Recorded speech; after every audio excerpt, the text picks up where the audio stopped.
For a one-bedroom property, the average waiting time in Hastings is 4 years. For a two-bedroom, it's 5 years, and for a three-bedroom, it's 6 years. For millions of people, a place to call home is a dream, not a reality. This is Hastings, a seaside town that sums up Britain's housing crisis. House prices have doubled here in a decade, and the wealthy have snapped up second homes. But popularity comes with a price. There just aren't enough homes to go round. My whole life is in one room, and he's so used to being in a trapped room that the outside world for him is hard to deal with. Private rents have soared, salaries stagnated, and landlords are evicting record numbers of tenants who now find themselves homeless. Just worry that you're not going to give them the best life that they should have. Years ago, you know, temporary meant temporary, but now it's not uncommon for households to be in there for years.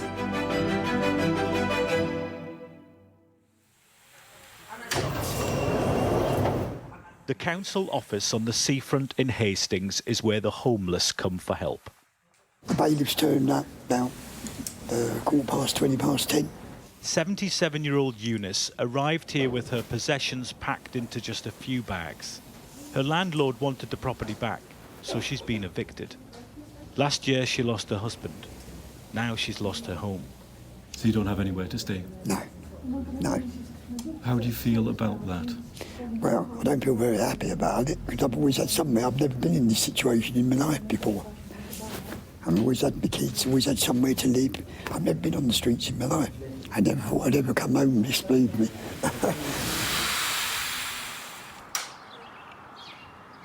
So this is a list of people we currently have booked in that are waiting for housing appointments, one of 29 pages. Wow, there's a lot of people on there. There's a lot of people there waiting for housing appointments. Morning, Leah. Morning. I'm Phil, nice to meet you. 18-year-old Leah and her 14-month-old daughter Livia are about to be made homeless. Their landlord has served them with a Section 21 eviction notice, meaning it's not their fault. I lost it this weekend. I've searched everywhere. I've searched like hotel rooms, everything. Me and my mum were on the phone constantly. Do you know why you've been given a Section 21? The landlord wants to sell. Does he? Yeah. Do you know what? There's so many landlords on it just selling, and it's just, there's not enough rental properties for people. No, but it's just, that is it. And we've lived there for 16 years now. According to Crisis, landlords are using Section 21s a lot. They're up by a third this year, and tenants can't do anything about it. The government's promised to ban them, but they haven't. It's just Hastings, it's a tourist town, everyone wants to be here, like, can't do anything about it, you just got to deal with it, yeah. Like. We've spent a week inside Hastings Borough Council, which is spending a third of its entire budget on temporary accommodation. Housing officers admit they're often overwhelmed. Essentially, we're seeing people in the biggest crisis of their lives, aren't we? They're coming in, they don't know where they're going to go, what they're going to be doing, what sort of place it's like. So it is really, really hard and really sad. Tenants are at the mercy of a computer system that requires them to bid on a property they're interested in. Today there are 6 properties that are available to bid for. In comparison, there's about 1,500 households on the housing register. Wow. As you can see, the supply just nowhere meets the demand. So somewhere today there'll be someone clicking on this somewhere, thinking, hoping against hope. Oh yeah, fingers crossed, absolutely. But actually the odds are completely stacked against them, and it's likely that whoever's looking at this isn't going to get this at all. Completely. We're going to go in and we're going to go back up the stairs, OK? No. It's OK. Mommy, alright. We go outside another day, OK? Yeah. Yeah. Being in here, it does, eats away at you. It's like you wake up and you're waiting. Am I going to get a house today? And, you know, you're bidding and you're getting nowhere and you get excited for this week and you're like, am I going to get somewhere today? And it's like, you're not moving, you're not getting anywhere. And I think at this point I've just lost hope. I feel like I'm never going to have a home. Like more than 100,000 other households in England alone, Jessica is stuck in temporary accommodation. It's been like this for 5 years, and she's only 20. And for her son Leo, this small room is the only home he's ever known. What kind of impact does all of this have on Leo? He's so used to being in a trapped room that the outside world for him is hard to deal with. Even just going for a walk, going out to a play group, he doesn't know how to act, and you kind of see it in him. He's a little bit like, what do I do? When I actually became homeless, we went to about 5 estate agents in town, and everyone that we walked into, they were like, we won't accept you, we won't accept you. And you know, we talk about politicians saying that they understand the housing crisis. They don't. It's all a big front. We're just nobodies. Then you're not important, and you don't matter.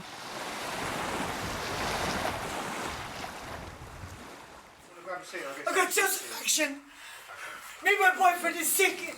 We live in a tent.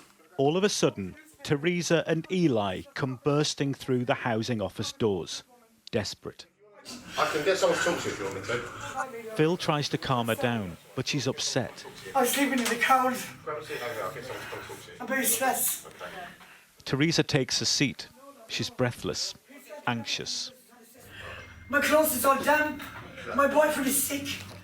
Phil needs to quickly figure out if Teresa and her boyfriend are a priority, so he runs their names through the system. I think they were rather out of hours originally. There are strict government guidelines when it comes to who can get priority for housing. Pregnant women, single mums, people fleeing domestic violence, care leavers and so on.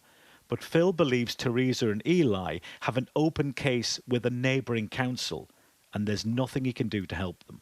So I've had a look on the system.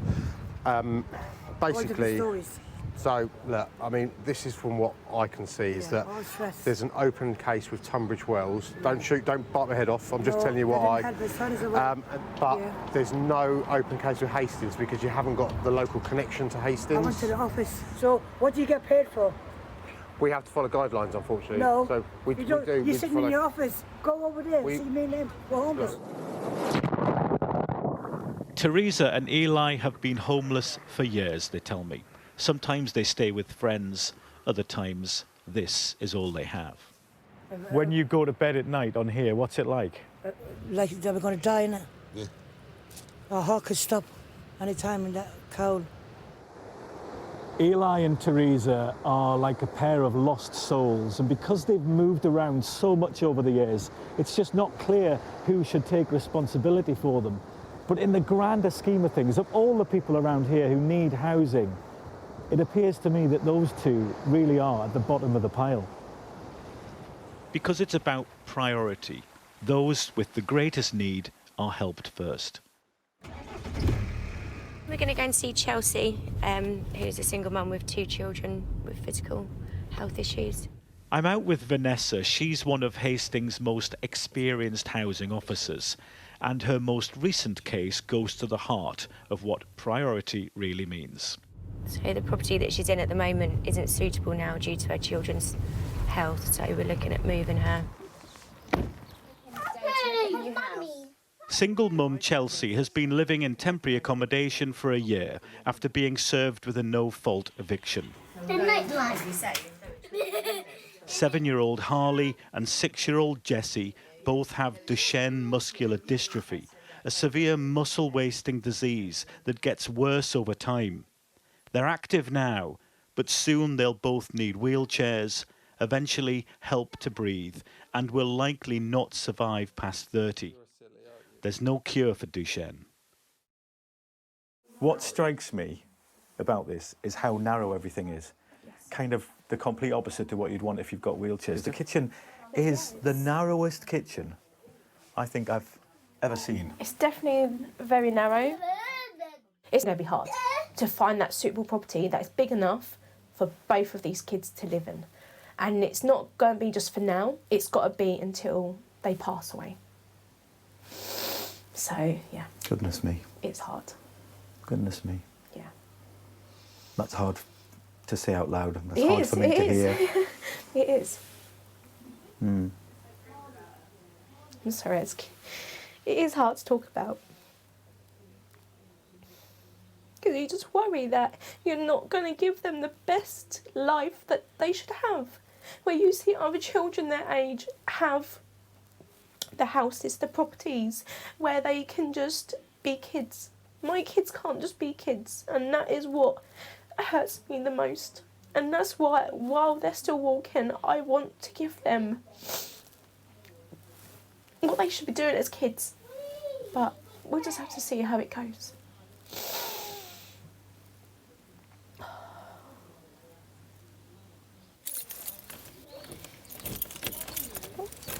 What keeps you going? My boys. It seems that Chelsea has the weight of the world on her shoulders. She just needs a long-term, stable home, and there isn't one. She is not alone. There are more than 500 households living in temporary accommodation in Hastings. It has become a divisive, highly politicised issue. All of these look empty to me. In fact, this whole block looks empty. Why are these homes empty? Grace. How are you doing? I'm Nick, lovely to meet you. And you? Thank you so much for giving us your time. Grace is a no-nonsense, straight-talking local campaigner trying to get other locals to stand up and fight what she says is a deliberate neglecting of social housing stock so that it can be sold privately for profit.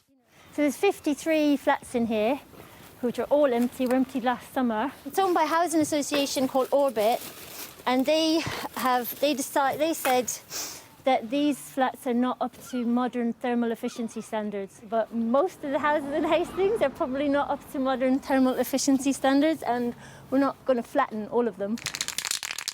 So it's just another drain of social housing out of the system. What do you think about what the government says they understand the problem and they're trying to tackle it? Well, it's just not true. As I said, the government, all the government's policies are aimed at greasing the wheels of the big developers and the big house builders. That's the only thing they're interested in. Why are these homes empty? We'd like to know, and we'd like Orbit to tell us. We asked Orbit what the plan is for this block of flats, and they said they aim to provide as much affordable housing on the site as planning decisions allow. But they could not confirm what proportion of the new development would be earmarked for social housing. Hastings isn't unique in this housing crisis. There's a chronic shortage of affordable social homes.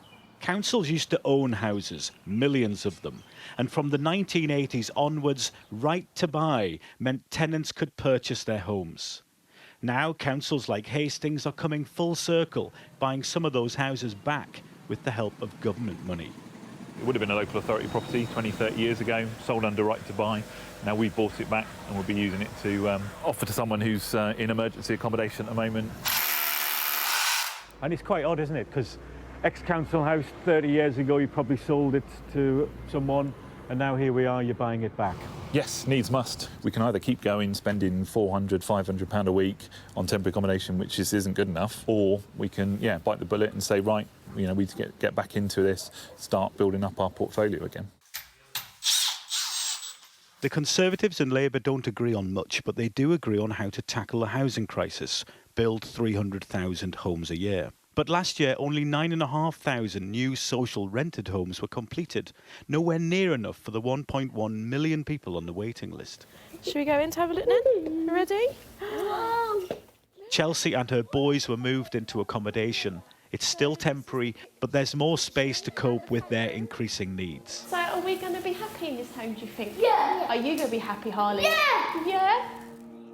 Eunice was moved into temporary accommodation after her eviction, but she is still on the waiting list, and she's been on it for 7 years now. What does an average day look like for you from the moment you get up? I don't ever want to get up. My whole life is in one room. My whole entire life. And then there are people like Leah, taking their first steps into this broken system. For a one-bedroom property, the average waiting time in Hastings is 4 years. For a two-bedroom, it's 5 years, and for a three-bedroom, it's 6 years. Her journey into the unknown just beginning. Well, in response to Nick's report, the Department for Levelling Up Housing and Communities has said figures show that the majority of families who've been in temporary accommodation for long periods of time are living in council-owned properties or private rented sector homes rented by the local authority. This provides a suitable home whilst families wait for settled accommodation, and councils have a responsibility to help families find this as quickly as possible. That's why we're giving them £1.2 billion over 3 years through the Homelessness Prevention Grant. And our £11.5 billion Affordable Homes programme will go further to deliver thousands more affordable homes to rent and buy across the country.